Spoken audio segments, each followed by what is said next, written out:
আসসালামু আলাইকুম রহমতুল্লাহ। প্রিয় দেশবাসী, বাংলাদেশের যে যেখান থেকে আমাকে দেখছেন শুনছেন, পরিচিত অপরিচিত সবার সামনে একটা দাওয়াত নিয়ে আমি উপস্থিত হচ্ছি।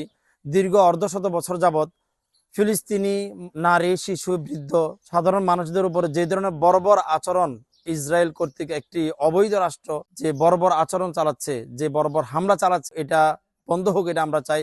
ফিলিস্তিন একটা রাষ্ট্র হিসাবে প্রতিষ্ঠিত হোক, এটা আমরা চাই। শান্তিপূর্ণভাবে পৃথিবীর প্রত্যেকটা প্রাণী বসবাস করবে, এটা আমাদের সকলের একটা অন্তরের দাবি এবং চাহিদা। একজন মানুষ হিসাবে পৃথিবীতে তার স্বাধীনভাবে বাঁচার, নাগরিক অধিকারগুলো পাওয়ার অধিকার তাদেরও আছে।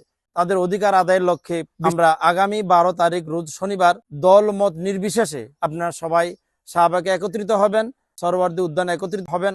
আমরা সবাই সেখানে উপস্থিত থাকব। আমি নিজে উপস্থিত থাকবো, হাইজেনিক অ্যাগ্রো ইন্ডাস্ট্রির আমাদের পুরো পরিবার সেখানে উপস্থিত থাকবে। সবাই আমরা একসাথে আওয়াজ তুলতে চাই, ফিলিস্তিন স্বাধীন হোক, সবাই স্বাধীনতা লাভ করুক। একজন মানুষ হিসাবে তাদেরও স্বাধীনভাবে বাঁচার অধিকার আছে। আমরা তাদের স্বাধীনতা চাই, তাদের মুক্তি চাই, এবং এই হামলার তীব্র নিন্দা এবং প্রতিবাদ আমরা বাংলাদেশ থেকে জানাই। পৃথিবীর প্রত্যেকটা মানুষ কেউ কারো গোলাম না, সবাই সবার ভাই বন্ধু হিসাবে বাঁচবে। ফিলিস্তিনও স্বাধীন হিসাবে প্রত্যেকটা নারী শিশু বাঁচবে। আসসালামু আলাইকুম।